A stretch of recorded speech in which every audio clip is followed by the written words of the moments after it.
What's going on, guys? My name is Tommy. Welcome back to the channel. We've got it. It's here. The preview for Pathfinder's 2nd edition Rogue is upon us, and we're here to talk all about it. There's not going to be a whole lot of preamble on this one because really this is one of my favorite of all the classes, and I'm super stoked to see how it's going to function in 2nd edition. Real quick though, guys, if you could, hit that like button, hit that subscribe button. Helps out a lot. So now I'm going to contradict myself completely. Our Pathfinder Doomsday Dawn playthrough giveaway is live. We've well crossed over 424 subscribers. Now it's just down to you guys to help us get our Patreon up to around $150 a month, and I'll run you and 5 of your fellow subscribers through the first published piece of material for Pathfinder 2nd edition. If you'd like to learn more about the giveaway, you can follow this card right here. Our Patreon, as always, is in the description. The giveaway ends on the 2nd of July. You guys have until then to get my Patreon up to $150 a month. And really, guys, if every single solitary person who heard this threw $1 in the jar, we'd get there easy peasy. And of course, also, in addition to our Patreon rewards, that $1 in the jar will give you an extra entry in the giveaway.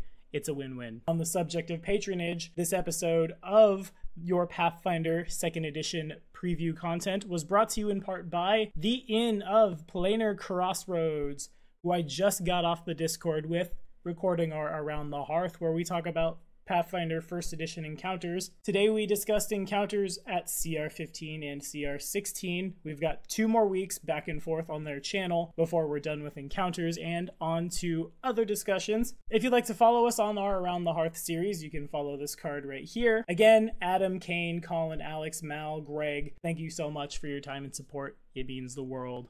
So hey, one more thing real quick, guys. I know there will be another Pathfinder blog out on Friday, and usually we've been putting those out on Saturdays. However, this weekend is the weekend of my wedding anniversary, so I will be out of town this weekend. However, we are still committed to bringing you all of that sweet Pathfinder 2nd edition content. Just this time, instead of expecting it Saturday morning, expect it like Sunday night, Monday morning. Now, enough of this, let's talk about some rogues. So the 1st edition Pathfinder Rogue is a character class that can wear a lot of faces, both in the fact that it could be the party's face, or it can be a pure melee, I'm going to hit you where it hurts for lots of sneak attack dice, and everywhere in between. And I think it's classes like the Rogue that would receive talents every even level that played a big role in how class feats are going to work in Pathfinder 2nd edition. The Rogue, alongside the Barbarian, Monk, and Summoner, got a reskin. In some cases, that reskin is a nerf. In some cases, that reskin changes the math around. In the case of the Rogue, the reskin gave us dexterity to damage without the Agile enchantment. Unchained Rogues also did receive skill unlocks, and skill unlocks will be a thing in Pathfinder 2nd edition. And since it seems a lot of things from the Pathfinder 1st edition Rogue are being ported over to the game at large, one wonders if the Rogue itself might stay pretty much the same. To quote Paizo, the design goals for the Rogue were simple. She had to be nimble, skillful, and able to take full advantage when enemies are unaware. The new class achieves this through a mix of classic and new mechanics. The 1st edition Rogue, and really rogues across pretty much all of nerddom, are famous for their sneak attacks, and the Rogue in Pathfinder 2nd edition will keep its sneak attack. Again, quoting Paizo, it works much like you would expect, granting extra d6s of precision damage when the Rogue strikes a flat-footed foe. Flanking a foe is the easiest way for the Rogue to make her foe flat-footed, but at 1st level, she also gets the surprise attack feature. Thanks to surprise attack, during the 1st round of combat, the Rogue treats any creature that has not taken its turn yet as if it were flat-footed. And what we see there is pretty black and white. The flat-footed condition will not necessarily be on you before you act, like it is in Pathfinder 1st edition, which makes the Rogue all the stronger because the Rogue essentially gets a free +2 to hit you in the 1st round of combat. Rogues will also have an ability called Debilitating Strike, which allows them to entangle or enfeeble their foes on top of the normal, sword to the face with some sneak attack stuff. As the Rogue's level rises, they have the opportunity to expand upon the conditions applied, and at 19th level, instantly kill someone with Master Strike. How exactly Master Strike works remains to be seen, whether or not that's, oh, you're flat-footed, oops, you're dead in combat, or it's like an assassin in 1st edition, how we have to look at you for 3 rounds and then sneak up and stab.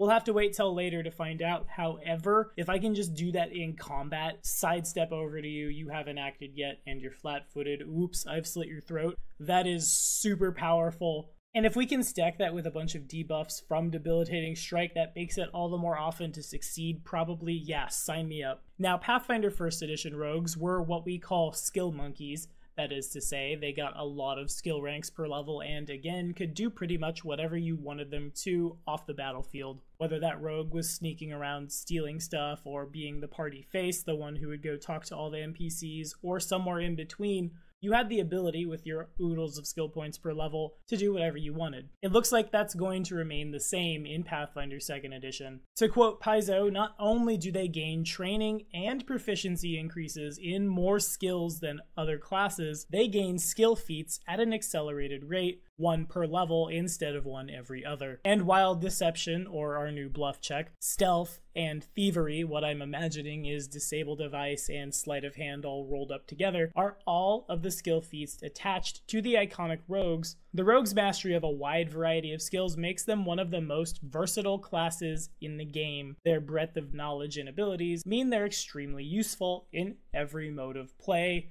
The Pathfinder 2nd Edition rogue has her skill feats, so unlock, she can jump from wall to wall, kip up from prone for free, and she gets diplomacy stuff and she gets craft stuff. The ship sails on, and that's great because it's really great in a party to have that jack of all trades and master of most. So, and some of us know this, maybe from this channel, maybe from watching the podcasts, but the rogues will have a reaction known as Nimble Dodge, which of course increases the rogue's armor class by 2 against an incoming attack they can see. The blog also denotes a bunch of new reactions that the rogue will get. To quote Paizo, at 2nd level, a rogue could take mobility, allowing them to move at half their speed and ignore all sorts of reactions triggered by movement, think attacks of opportunity. At 4th level, there's a rogue feat called Reactive Pursuits, which allows the rogue, as a reaction, to chase after foes trying to disengage. A lot of these sound pretty familiar, but that doesn't make them any less useful. If you're fighting a bunch of town guards that all have fighter levels, mobility means they don't stab you as you're running up to them, or stab you as you're running away from them. And Reactive Pursuit lets you chase after the people who are trying to not get stabbed by you, meaning that even in low-level play, the rogue seems to be really valuable in combat, both against very powerful opponents that are ready to fight you, and the weaker opponents that you might be, assassinating because you're evil. The rogue also has an array of feats that are made to specifically treat an opponent as though they were flat-footed, for the purposes of, getting all that sweet sneak attack damage in. At 4th level, they qualify for a feat known as Dread Striker, which allows you to treat frightened creatures as though they were flat-footed. At 6th level, they get a feat called Gang Up, which allows you to treat an enemy as flat-footed when it's within the melee reach of you and one of your allies, no matter where you're standing on the board. At 14th level, you can get a feat called Instant Opening. To quote Paizo on this one, with a few choice words or a rude gesture, you can make a single creature within 30 feet flat-footed to your attacks until the end of your next turn. This reminds me a lot of a feat that gunslingers had. They could intentionally miss their first shot to treat the bad guys as though they were flat-footed for the remainder of their turn. I used that to deadly effect on a Gestalt Bolt Ace rogue back in the day. Just shoot over their head, they're freaking out, and then just pump all the sneak attack dice into their face that I possibly could. And I really like that we're seeing that come back here on the vanilla rogue, because that can be really powerful. The rogue is locked up in a corner, the fighter's down, the big boss monster's coming at you. Well, call his mother an offensive name and then stab him in the face for sneak attack damage. You can't go wrong. Rogues will also be getting, in 2nd edition, a suite of abilities that allows them to be, again to quote Paizo, more slippery, both physically and mentally. They have access to a feat known as Cognitive Loophole, which lets the rogue ignore a mental effect for a round before it takes effect. To quote Paizo, at 16th level, a rogue can parlay her proficiency in Deception to become a blank slate, which makes them immune to detection, revelation, and scrying effects. Now, we don't necessarily know what revelation means, but this sounds a whole lot like a permanent mind blank, spending no gold at all, boom, they can't scry you. Want to steal from the Mages Guild, but you're afraid of the inevitable reprisal, boom. At 16th level, nothing to worry about.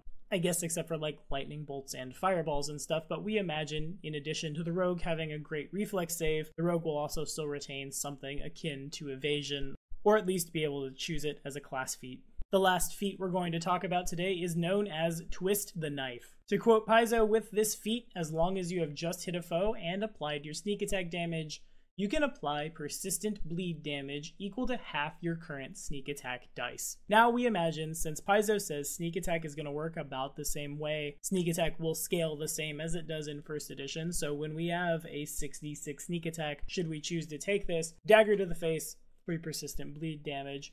My question becomes, in Pathfinder 2nd edition, will bleed damage stack? Of course, we all know in first edition it does not.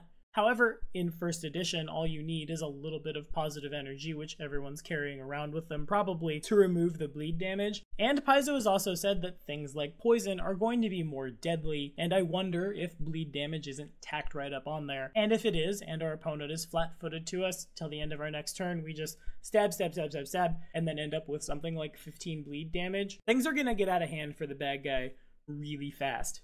Now, a lot of the information on the rogue and the rogue's viability in Pathfinder 2nd edition seems to still be up in the air. For starters, we don't know how many things are going to be immune to precision damage, as they are in first edition, or if there's any way to mitigate that even on the rogue, and we hope there is. But all in all, it seems to be basically the same idea, just refined to fit the shell that is Pathfinder 2nd edition. It feels right. It feels like home. It feels like the class that it's always meant to be, except now, you know, it has a free mind blank on it, and you can't go wrong with that. I'd like to see a little more. I'm really excited to see a little more, but for now, I gotta say that I'm really digging it. What do you guys think about the 2nd edition rogue?